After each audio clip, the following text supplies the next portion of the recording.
India Legal presents Courts Roundup.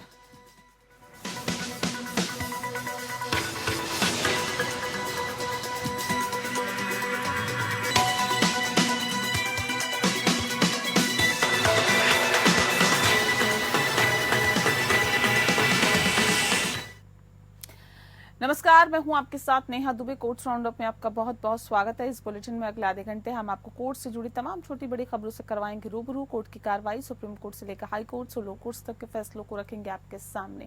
तो आइए शुरू करते हैं courts roundup. India Legal presents Courts Roundup.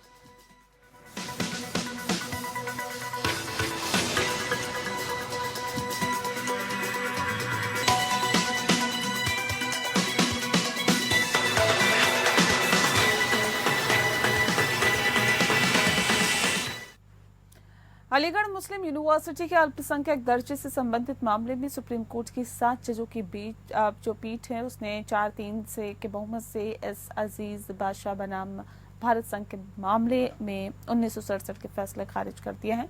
बता दें आपको कि उक्त फैसले में कहा गया था कि कानून द्वारा कोई गठित संस्था अल्पसंख्यक संस्था होने का दावा नहीं कर सकती है। इसके साथ ही सुप्रीम कोर्ट ने अलीगढ़ मुस्लिम यूनिवर्सिटी का अल्पसंख्यक दर्जा बरकरार रखा।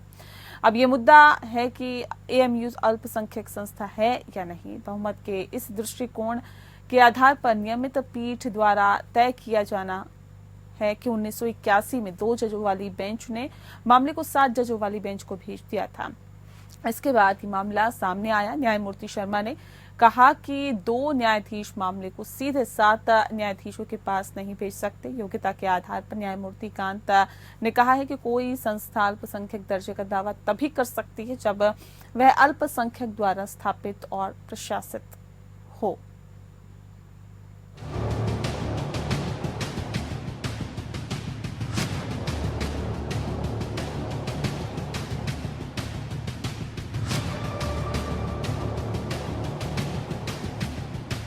अलीगढ़ मुस्लिम यूनिवर्सिटी को सुप्रीम कोर्ट से राहत मिली है। एएमयू की फिलहाल जो स्थिति है वो बरकरार रहेगी। सुप्रीम कोर्ट बहुमत से यह फैसला देने से इनकार किया कि एएमयू अल्पसंख्यक संस्थान है या नहीं।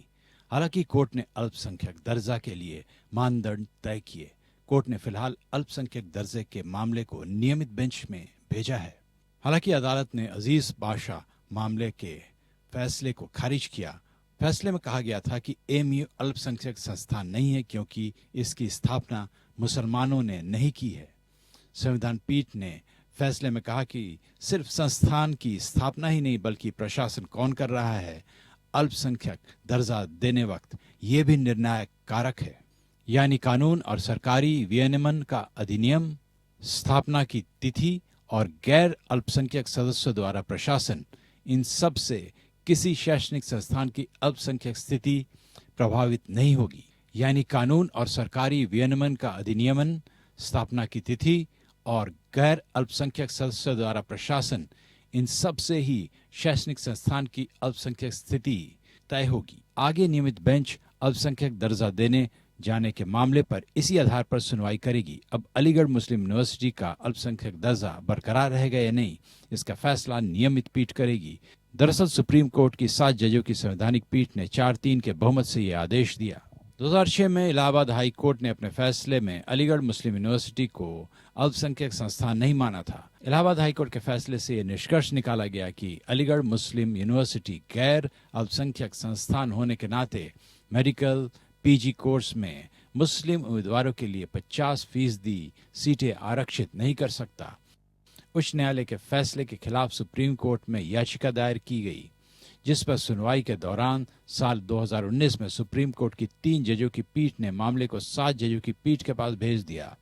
सुनवाई के दौरान सवाल उठा कि क्या कोई विश्वविद्यालय जिसका प्रशासन सरकार द्वारा किया जा रहा है, क्या वह अल्पसंख्यक संस्थान होने का दावा कर सकता है। इस मामले पर सुनवाई पूरी कर सुप्रीम कोर्ट की 7 जजों की पीठ ने 1 फरवरी 2024 को फैसला सुरक्षित रख लिया था। अब अपने फैसले में सुप्रीम कोर्ट ने साल 1967 के फैसले को पलटते हुए स्पष्ट किया कि कानून द्वारा बनाए गए संस्थान को भी अल्पसंख्यक दर्जा मिल सकता है। हालांकि अंतिम फैसले के लिए पीठ ने मामले को नियमित पीठ के पास भेज दिया है। Bureau report.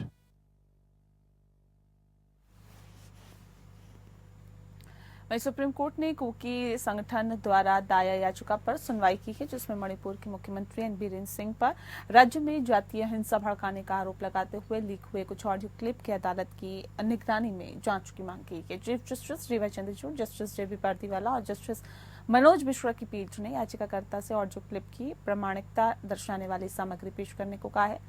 याचिकाकर्ता Kuki organisation for human rights trust की ओर से पेश हुए एडवोकेट प्रशांत भूषण ने कहा है कि क्लिप में परेशान करने वाली बातचीत थी और सीएम को ये स्वीकार करते हुए सुना जा सकता है कि उन्होंने हिंसा भड़काई और हमलावरों को संरक्षण दिया। राज्य की ओर से हुए पेश सॉलिसिटर जनरल तुषार मेहता ने याचिका का पुरजोर विरोध करते हुए कहा कि याचिका को हाईकोर्ट का दरवाजा खटखटाना चाहिए और सीबीआई ने इसके बाद पीठ में आदेश देते हुए कहा कि इससे पहले कि न्यायालय ऑडियो क्लिप के आधार पर प्रस्तुत किए गए सबमिशन पर विचार करें, हम याचिकाकर्ता को इस न्यायालय के समक्ष क्लिप की प्रामाणिकता को दर्शाने वाली सामग्री दाखिल करने की अनुमति देना उचित समझते हैं। पीठ ने एसजी प्रारंभिक आपत्ति भी दर्ज की है। एसजी ने कहा है कि हमें जमीनी स्थिति का पता नहीं है। माननीय न्यायाधीश हाथीदांत के टावर में बैठे हैं और सीजीआई ने हाथी दांत के टावर वाली टिप्पणी पर आपत्ति जताई। हम हाथी दांत के टावर में नहीं रह रहे हैं, ऐसा इसलिए है क्योंकि हम हाथी दांत के टावर में नहीं बैठे हैं, इसीलिए हमने याचिका खारिज नहीं की है। हम मणिपुर में क्या हो रहा है इसके बारे में भी जानते हैं और संवैधानिक न्यायालय के रूप में हमारा कर्तव्य हम चीजों को दबाने के लिए भी प्रयास को पसंद नहीं करते हैं। एसजी ने माफी मांगी और कहा कि उन्होंने इस शब्द का इस्तेमाल अपमानजनक अर्थ में नहीं किया है और बस ये बताना चाहते हैं कि न्यायालय को पक्षों के पीछे के इरादों के बारे में नहीं पता हो सकता।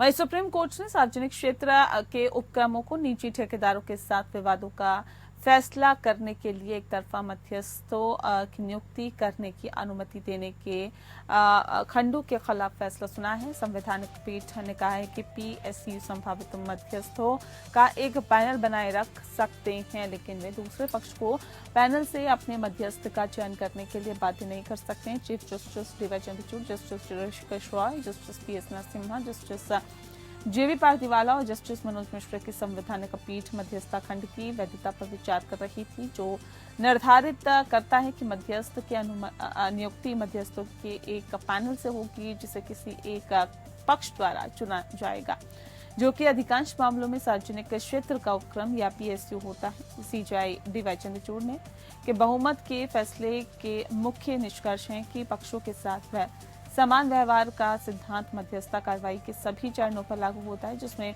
मध्यस्थों की नियुक्ति का चरण भी शामिल है। मध्यस्थता अधिनियम सार्वजनिक उपक्रमों को संभावित मध्यस्थों को पैनल में शामिल करने से नहीं रोकता है। हालांकि मध्यस्थता खंड दूसरे पक्ष को पैनल में से अपने मध्यस्थ के चयन करने के लिए बाध्य नहीं कर सकता है। ऋषिकेश रॉय ने आंशिक असहमति में कहा है कि एक तरफा नियुक्तियों को अमान्य घोषित नहीं किया जाना चाहिए। जस्टिस रॉय के फैसले के पक्ष में स्वायत्तता पर जोर दिया और उन्होंने कहा कि अनुसूची 7 के तहत अयोग्य नहीं ठहराए गए योग्य मध्यस्थ को एक तरफा नियुक्त किया जा सकता है और अदालतों को हस्तक्षेप करने से बचना चाहिए। जस्टिस नरसिम्हा का दृष्टिकोण ये रहा है कि ये सुनिश्चित करना कि न्यायालय का कर्तव्य है कि मध्यस्थता समझौता विश्वास को प्रेरित करें। हालांकि मध्यस्थता की एक तरफा नियुक्ति विश्वास को प्रेरित नहीं कर सकती है और सार्वजनिक नीति का उल्लंघन कर सकती है। ट्रिब्यूनल स्वतंत्र और निष्पक्ष है या नहीं, ये निर्धारित करने का न्यायालय का विकल्प केवल तभी है जब कोई आवेदन किया जा सकता है। सुप्रीम कोर्ट ने झारखंड राज्य द्वारा झारखंड हाईकोर्ट द्वारा पारित 20 सितंबर 2024 के आदेश के खिलाफ दायर विशेष अनुमति याचिका में भारत संघ को 3 दिसंबर तक जवाब देने के लिए नोटिस जारी किया है, जिसके तहत न्यायालय ने बांग्लादेश से अवैध प्रवासियों का पता लगाने के लिए केंद्र सरकार के अधिकारियों से मिलकर एक तथ्य खोजी समिति नियुक्ति की थी और जस्टिस सुधांशु धुलिया और जस्टिस एहसानुद्दीन अमानुल्लाह की खंडपीठ ने तब तक राज्यों को समिति में अपने सदस्यों को नामित न करने की स्वतंत्रता दी। बता दें आपको कि एसएलपी ने कहा है कि तथ्य खोजी समिति को इस तथ्य के बावजूद नियुक्त किया गया कि 6 जिलों गोड्डा, जामताड़ा, पाकुड़, दुमका, साहिबगंज और देवघर के उपायुक्तों द्वारा रिपोर्ट प्रस्तुत की गई, जिसमें साहिबगंज जिले के 2 मामलों को छोड़कर कोई भी अवैध प्रवास नहीं पाया गया, जिसे राज्य के अधिकारियों द्वारा निपटाया जा रहा था। एसएसएलपी में झारखंड राज्य ने तर्क दिया कि उसने समिति की नियुक्ति पर आपत्ति जताई और पाया कि अवैध अप्रवास के कारण बता दें आपको कि ये पाया है कि अप्रवास के कारण जनसांख्यिकी में परिवर्तन होने के बारे में प्रतिवादी के दावे अस्तित्वहीन है। झारखंड हाईकोर्ट के समक्ष मूल याचिका के कारण और इसके अनुसार जनहित याचिकाकर्ता का मामला ये है कि कुछ आदिवासी जिनकी संख्या समिति है वे साहिबगंज, पाकुड़, गोड्डा, दुमका, जामताड़ा और देवघर जिलों के आदिवासी हैं, लेकिन बांग्लादेशी मुसलमान द्वारा शुरू किए गए धर्मांतरण के कारण उनकी आबादी घट रही है। वे चतुराई से आदिवासियों की आबादी को उस क्षेत्र से बाहर जाने की अनुमति दे रही हैं जहां वे प्रमुख हैं।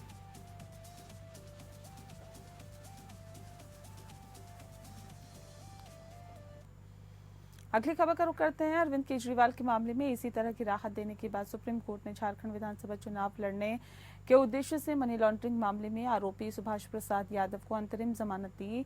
चुनाव 13 नवंबर को होने हैं, इसीलिए आपको बता दें कि यादव को 14 नवंबर तक रिहा करने का निर्देश दिया गया, जिस दिन उन्हें शाम 5 बजे तक जेल अधिकारी के समक्ष आत्मसमर्पण करना होगा। जस्टिस सूर्यकांत और जस्टिस उज्जवल भुइयां की खंडपीठ ने पटना हाईकोर्ट के आदेश को यादव की चुनौती पर यह आदेश पारित किया है। इससे पहले न्यायालय ने मौखिक रूप से निर्देश दिया कि यादव के इस दावे के समर्थन में सबूत पेश किए जाएं कि वे झारखंड विधानसभा चुनाव लड़ रहे हैं। यादव की ओर से सीनियर एडवोकेट एसपी उपाध्याय ने बताया कि आवश्यक दस्तावेज दाखिल कर दिए गए हैं। हालांकि प्रवर्तन निदेशालय की ओर से additional solicitor general SP Raju ने प्रार्थनाओं पर कड़ी आपत्ति जताई है। उन्हें जवाब देने के लिए आज तक का समय दिया गया।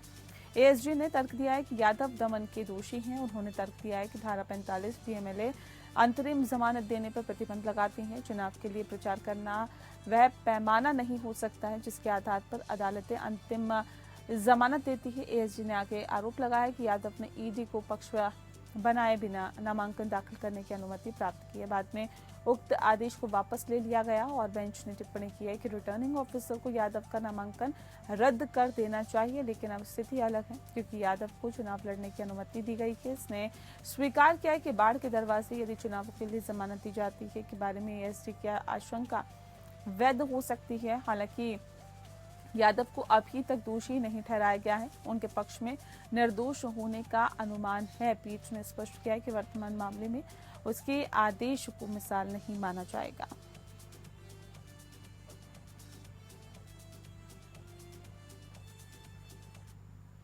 अगली खबर का रुख करते हैं। सुप्रीम कोर्ट ने राजस्थान हाई कोर्ट का फैसला खारिज किया है, जिसमें आरोपी शिक्षक के खिलाफ यौन उत्पीड़न की शिकायत खारिज कर दी गई थी। हाई कोर्ट ने पीड़िता के पिता और शिक्षक के बीच समझौते के आधार पर मामला खारिज कर दिया था और बताया ये भी जा रहा है कि जिस तरह से मामला खारिज किया गया, सुप्रीम कोर्ट ने कहा कि ये समझ नहीं आ पा रहा है कि हाई कोर्ट इस निष्कर्ष पर कैसे पहुंचा है कि इस मामले में पक्षों के बीच विवाद है जिससे सुलझाया जाना चाहिए और सुलझाया जाना है। साथ ही सद्भाव बनाए रखने के लिए एफआईआर और उससे जुड़ी सभी आगे की कार्रवाई को खारिज कर दिया जाना चाहिए। जस्टिस सीटी रवि कुमार और जस्टिस संजय कुमार की खंडपीठ ने कहा है कि यौन उत्पीड़न से संबंधित मामलों को समझौता आधारित निरस्तीकरण के योग्य निजी मामलों के रूप में नहीं माना जा सकता है। न्यायालयों ने ऐसे अपराधों के सामाजिक प्रभाव पर जोर दिया है। न्याय के हित में कार्रवाई जारी रखने का आदेश राज्य एमपी बनाम लक्ष्मी नारायण के फैसले का संदर्भ दिया गया है, जिसमें कहा गया है कि समाज के खिलाफ अपराध के लिए समझौता नहीं किया जा सकता है। न्यायालय ने दिल्ली हाईकोर्ट के सुनील रायकवार बनाम राज्य एवं अन्य मामले में दिए गए निर्णय को भी स्वीकृत के साथ ही अद्भुत किया है। बता दें आपको, जिसमें कहा गया है कि पॉक्सो एक्ट के अपराध को समाधान की अनुमति नहीं दी जा सकती है। सुप्रीम कोर्ट ने कहा है कि पॉक्सो एक्ट को लागू करने के उद्देश्य को देखते हुए हमें दिए गए मामले में ऊपर दिए गए पैराग्राफ 12 दिल्ली हाईकोर्ट के फैसले में दिए गए निष्कर्षों से असहमत होने का कोई कारण नहीं मिलता है। न्यायालय ने प्रतिवादी के इस तर्क को भी खारिज कर दिया है कि तीसरे व्यक्ति अपीलकर्ता के पास एफआईआर रद्द करने को चुनौती देने का कोई अधिकार नहीं था, क्योंकि वे आपराधिक कार्रवाई का हिस्सा नहीं थे। न्यायालय ने कहा है कि यौन उत्पीड़न का अपराध गंभीर है और समाज को प्रभावित करता है, इसीलिए इसे निजी विवाद के रूप में वर्गीकृत नहीं किया जा सकता, जिससे अपीलकर्ता को एफआईआर रद्द करने को चुनौती देने का अधिकार नहीं मिलता।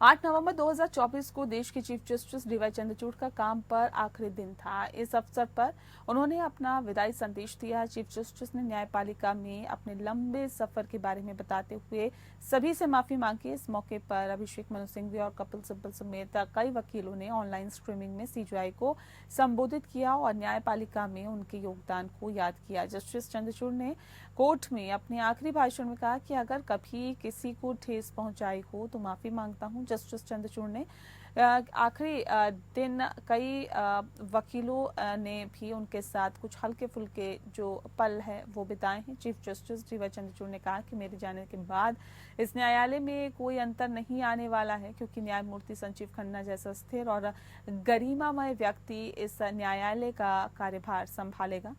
बता दें कि 8 नवंबर 2022 को जस्टिस डीवाई चंद्रचूड़ देश के चीफ जस्टिस बने थे और उनके बाद अब जस्टिस संजीव खन्ना नए चीफ जस्टिस होंगे। सीजेआई चंद्रचूड़ का कार्यकाल लगभग 2 साल का रहा है, जो कई ऐतिहासिक फैसलों का गवाह बना। इन फैसलों में अयोध्या में राम मंदिर का फैसला, इलेक्टोरल बॉन्ड को खारिज करना, समलैंगिक विवाह पर संसद को फैसला छोड़ना और ऐसे में अनुच्छेद 370 हटाने को संवैधानिक ठहराना और दिल्ली सरकार के अधिकारों पर भी फैसला शामिल है।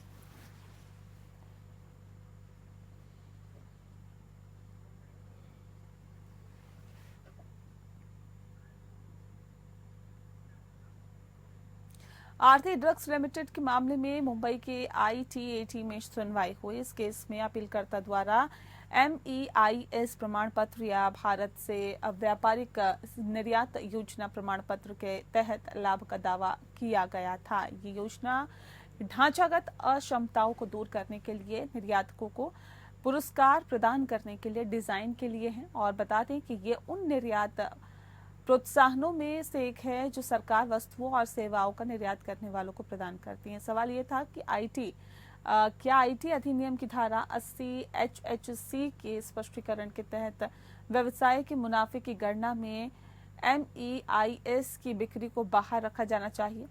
पूरे मसले पर ज्यादा जानकारी देने के लिए India legal associate Farhat Naeem हमारे साथ मौजूद है, जो कि आईटीएटी में मौजूद थी। फरहत, क्या कुछ जानकारी है आपके पास?